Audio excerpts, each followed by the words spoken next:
જય શ્રી રામ મિત્રો, આજે આપણે પૂછીએ સણોસરા જે મોરારી બાપુની રામકથા છે. પાછળ પણ બધું ભાવ છે, તૈયારી છે ને. આજ તો હમણાં બપોર પછી આપણે જે છે એ પોથી યાત્રાની હતું થશે, તો અત્યારે આપણે જે પૂર્વ તૈયારી જે છે બધી ત્યાં તમને દેખાડવા ને કઈ રીતની બધી તૈયારી છે, કેટલા માણસનું કઈ આયોજન છે એ બધું તમને દેખાડીશ. તો આપણે અહીંથી અંદર જઈશું, પ્રવેશ કરીશું. આ એનો પ્રવેશ ગેટ છે. અત્યારે તો થોડુંક માણસ ઓછું છે, પણ પબ્લિક જેમ પોથયાત્રા આવશે તેમ પબ્લિક વધતું જાય. તો આપણે અંદર અત્યારે જઈએ અને કઈ રીતનું આયોજન છે રસોડાનું અને જે હંધી કંઈ પોથયાત્રાનું બધું હોય તે આપણે જાણવી. તો મિત્રો આ પાછળ તમે જોવો એ કથા ભવન છે. અહીંયા મોરારી બાપુ કથા કરશે એ આપણે સાંભળીશું ને બધા આખું પબ્લિક પણ સાંભળશે. ખૂબ ઝાઝા પ્રમાણમાં આવશે. તો જો આપણે અંદર પ્રવેશ કરવી જોઈએ, અહીં શરૂઆતમાં જ મોરારી બાપુનું જે કથાનું જે પોસ્ટર ને બધું લગાવેલું છે ને અંદર અહીંથી પ્રવેશ કરવાનો છે. અને અહીંયા ખૂબ સરસ એવી મોરારી બાપુની પ્રતિમા છે.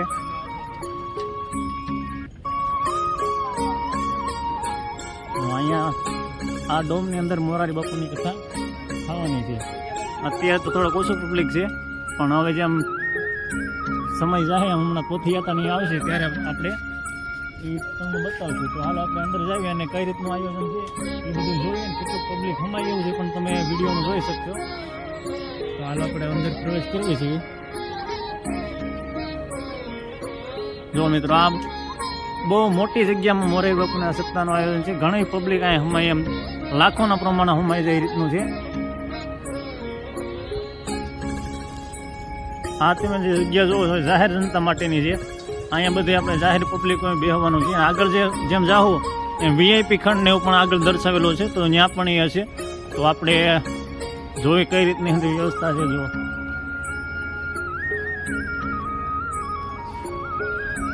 આ જગ્યાએ મોરારી બાપુ પોતાની સપ્તાહ વાંચશે.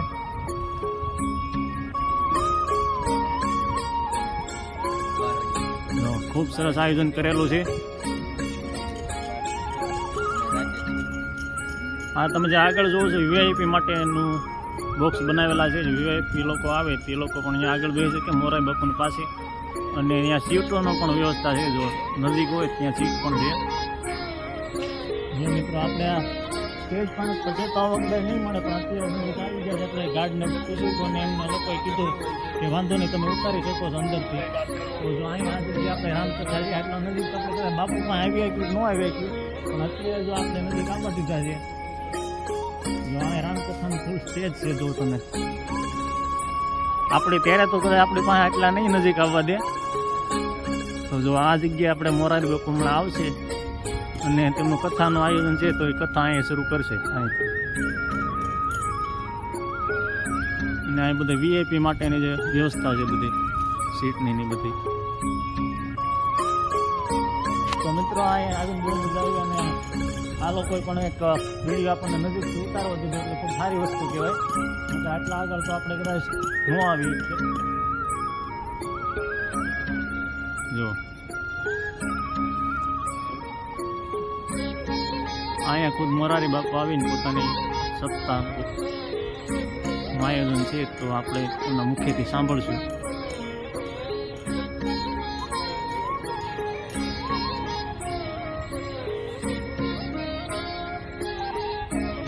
તો આ રીતનું મિત્રો આયોજન છે અહીંયા. તો આપણે હવે આગળ જઈશું અને રસોડાનું કઈ રીતનું આયોજન છે ત્યાં પણ આપણે જઈએ અને જોઈ કઈ રીતનું આયોજન છે એમ તમને બતાવી. તો હાલો આપણે હવે રસોડા બાજુ જઈએ અને ત્યાંનો પણ વિડીયો ઉતારીએ.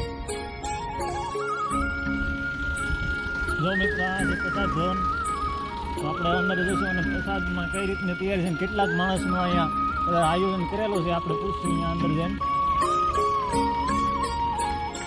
તો જો આ અહીંયા પ્રસાદ ભવન છે.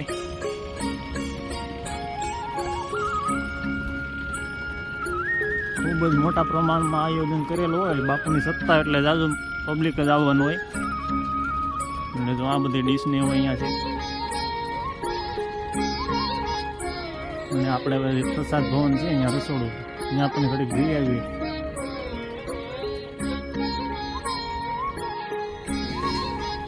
તો જો મિત્રો, આ પાછું જોઈ રહ્યા છે પ્રસાદ ભવન છે. અહીંયા કામકાજ પણ આજે ચાલુ થઈ ગયેલું છે અંદર બનાવવાનું.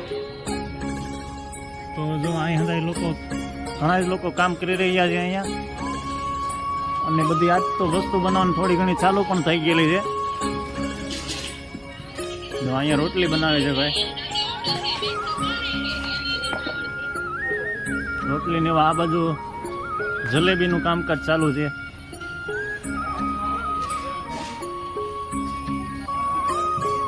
જો અહીંયા જલેબી બને છે ભાઈ પાસે. તો ખૂબ જ મોટા પ્રમાણમાં માણસો જે કાંઈ વસ્તુ બનાવી રહ્યા છે અત્યારે. તો આજે પહેલો દિવસ છે એટલે થોડુંક રસોડાનું કામકાજ ધીમું છે, નકર તો ખૂબ હોય. પણ અત્યારે તો આ જગ્યાએ ગુંદી બને છે.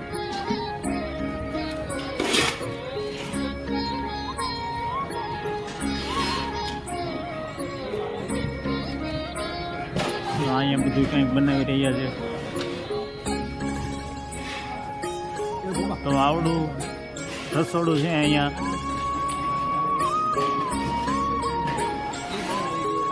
દાદાને આયોજન કરેલું છે એ લોકો લાગે છે અહીંયા. અને આની અંદર જે આપણે વસ્તુ બધી મૂકેલી હોય એ બધી લાગે છે આની અંદર.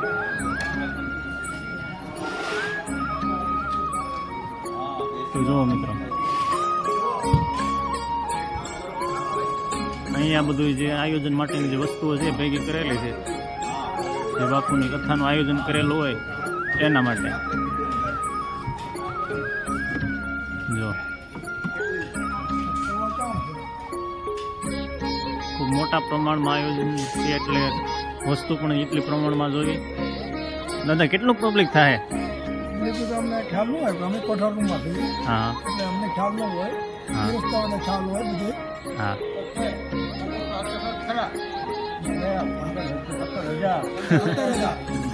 15-17 હજાર જેવો માણસ આવશે, એવો પહેલા દિવસે આવશે એટલે એવું લાગશે. હા,